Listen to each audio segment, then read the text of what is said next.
اور ایصال ثواب کی محفل ہے، اور ایصال ثواب کے لیے اہل اسلام سب سے زیادہ مقبول اور سب سے زیادہ متوارث قرآن پاک کی تلاوت ہے۔ قرآن خوانی، قرآن کی تلاوت، یہ اہل ایمان کی جلا اور زندگی کے لیے بہت بڑی نعمت ہے۔ قرآن دلوں کو زندہ کرتا ہے، دلوں کے زنگ کو مٹاتا ہے۔ دعاؤں کی قبولیت کے لیے حدیث ہے کہ قرآن کے ختم پر جب دعا مانگی جاتی ہے اللہ قبول فرماتا ہے۔ حضرات صحابہ فرائض و واجبات کے بعد سب سے زیادہ قرآن کی تلاوت کرتے تھے۔ حضرات اولیاء اللہ قرآن کی تلاوت کرتے، یہی کیا کم ہے کہ سیدنا سرکار امام حسین رضی اللہ تعالی شہادت کے بعد بھی نیزے کی نوک پر قرآن سنا رہے تھے اور بتا رہے تھے کہ جو حسینی ہیں وہ قرآن سے ایسے ہی لگاؤ رکھیں۔ حضرت سیدنا سرکار امام حسن مجتبی ہوں کہ حسین شہید کربلا، ائمہ مجتہدین ہوں، حضرت سیدنا سرکار امام اعظم ابو حنیفہ، سیدنا امام مالک ابن انس، سیدنا محمد ابن ادریس شافعی، سیدنا امام احمد ابن حنبل، یہ سب قرآن کی خدمت بھی کرتے تھے، قرآن کی کثرت سے تلاوت کرتے تھے۔ اتنی تلاوت کرتے تھے کہ جس کا ہم اور آپ سوچ بھی نہیں سکتے۔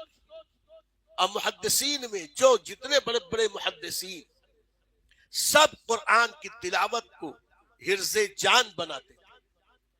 اور اولیاء اللہ میں حضور غوث پاک ہو کہ غریب نواز، آقائے نقش بند ہو کہ شہنشاہ سہر ور، اور ماضی قریب کے اولیاء اللہ ایسے ایسے اولیاء اللہ کہ جو قرآن اتنا پڑھتے تھے کہ ہم اور آپ اس کا اندازہ بھی نہیں لگا سکتے۔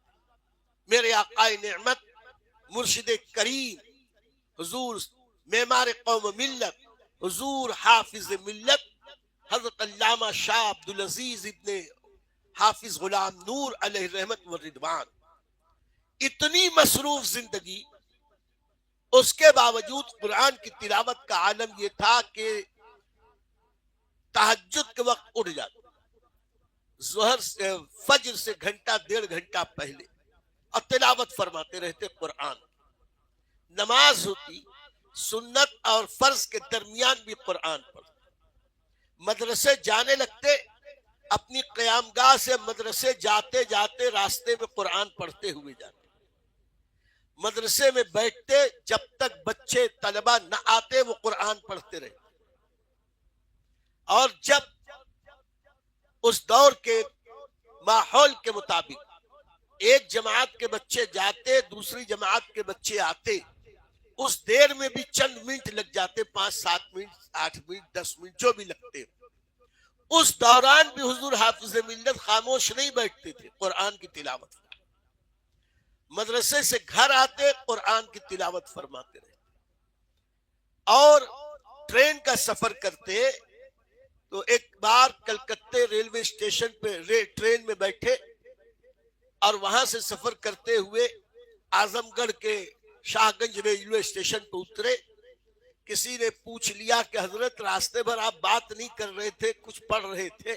کہا کہ میں نے سوچا کہ ٹرین میں بیٹھ کے وقت یوں ہی کیوں ضائع کیا جائے، ٹرین چلی تو میں نے بسم اللہ شروع کی، اور الحمدللہ شاہ گنج ریلوے اسٹیشن پر اترنے سے پہلے میں نے والناس کی سین ادا کر دی۔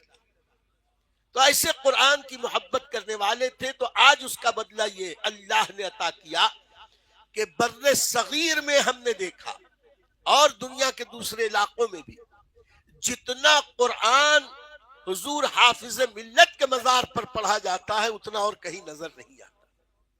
دن رات 24 گھنٹے سینکڑوں لوگ قرآن پڑھتے رہتے ہیں، طلبہ سینکڑوں حفظ والے ہیں، وہیں بیٹھ کے حفظ کرتے ہیں، اور ان کا مشاہدہ تجربہ کہ جتنی دیر وہ وہاں بیٹھ کر قرآن یاد کرتے ہیں آسانی سے یاد ہوتا ہے اور تادیر یاد رہتا ہے۔ اس لیے ہمیں بھی چاہیے کہ ہم ایصال ثواب کی مجلس سے تھوڑی دیر صحیح قرآن پڑھ لیں،